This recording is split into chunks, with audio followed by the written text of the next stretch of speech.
I'm really sorry. We were taken aback by the silence in there compared to when we were outside, so we were able to draw on that. But like being a vacuum, the sound. It was so silent. Yeah. And the thing that I really loved in Emma's is when the castanets and Americans were underwater. Yeah, the kind of the sound that you think will be there. And I was very struck when Lisa was on for the first time by how silent I thought it was, and then suddenly I realised that no, it wasn't, because of all the birds and everything. So I wanted to take that away, strip that away this time, and then have a memory as well. Because we did wonder, we thought maybe just the photos were enough, didn't we? But maybe just to have photo frames and things like that kind of thing. It was kind of like watching from back then, because it was framed in a window as you were watching it. It was kind of like a different perspective from what we saw earlier on. It's kind of like looking. It's like if someone was on the surface and we did it the first time, that's what that would have been. Yeah.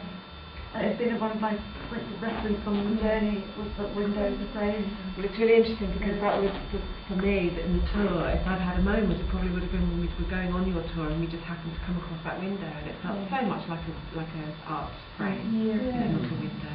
And I thought instantly, oh, it'd be lovely to have a body out there. But then when you did that, it was really interesting to see those resonances that happen across and between people. Just one thing for me, I feel like I think Jonathan was moving.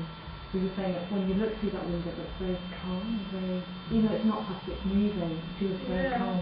But actually to dance and to do, just be around the chords is actually sort of resistant.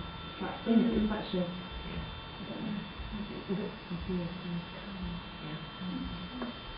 And it also kind of encapsulated for me an experience of the whole day of experiencing these things in terms of depth, shallowness and depth.